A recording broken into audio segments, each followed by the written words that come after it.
കണ്ട ഇതുപോലെ കൊന്ന ഇല ഇട്ട് കൊടുക്കുക. അപ്പോൾ പച്ചക്കറി ഒന്നും വാടത്തില്ല. ഇതിപ്പോൾ ഉണ്ടമുളകാണ്. കൊന്നത്തറി ഇട്ടിട്ടുണ്ട്. കമ്പിയിൽ കൊന്ന ഇല കേട്ടോ. അതുകൊണ്ട് എത്ര വെയിലത്ത് നല്ല വെയിലാണ്, എന്നിട്ട് വാടുന്നില്ല. അപ്പോൾ ഇതൊരു തണലുമായി പെട്ടെന്ന് വളമാവുന്ന സാധനം, പെട്ടെന്നാണ് വളമാവുന്നത്. ഇത് മൊത്തം ഞാനിപ്പോൾ 2-3 ദിവസം പണിയായി. ഇത് മൊത്തമായിട്ടിങ്ങനെ കൊന്ന ഇലയൊക്കെ വെട്ടിക്കൊണ്ടുവന്നിട്ട് ഇട്ട് തീർത്ത്. ഇത് മൊത്തം കൊന്ന ഇല ഇട്ട് വെച്ചിരിക്കുക. അപ്പോൾ ഒരു തണലുമായി. രണ്ടാമത് ഈ പെട്ടെന്ന് ഉണങ്ങത്തുമില്ല.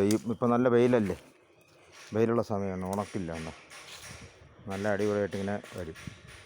ഫുള്ളായിട്ട് ഇത് ചെയ്യുക. ഫുള്ളായിട്ട്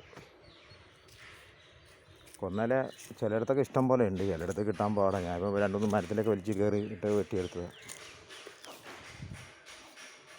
ഇതൊരു കൊന്ന മരമായിരുന്നു. ഇത്രയും വണ്ണമുള്ള മരങ്ങളൊക്കെ ഇവിടെയൊക്കെ ഉള്ളത്.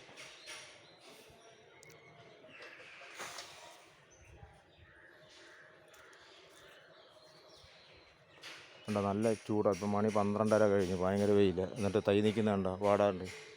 അപ്പോൾ നമ്മൾ ഈ കൊന്നത്തറി കൊന്നയില ഇട്ട് കൊടുത്തു കഴിഞ്ഞാൽ തണലാവും. അപ്പോൾ സൂപ്പറായിട്ട് ഇങ്ങനെ നിൽക്കും.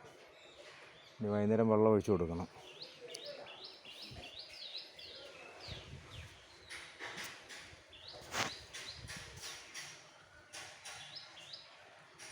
സൂപ്പറായിട്ട് നിൽക്കുന്നുണ്ടോ, ഇതെല്ലാം വാടാണ്ട് നിൽക്കുന്നുണ്ട്. ഇപ്പോൾ ഇതൊക്കെ എന്ന് പറയുമ്പോൾ ഭയങ്കര വെയിലാണ്, നല്ല അടിപൊളി വെയിലാണ്.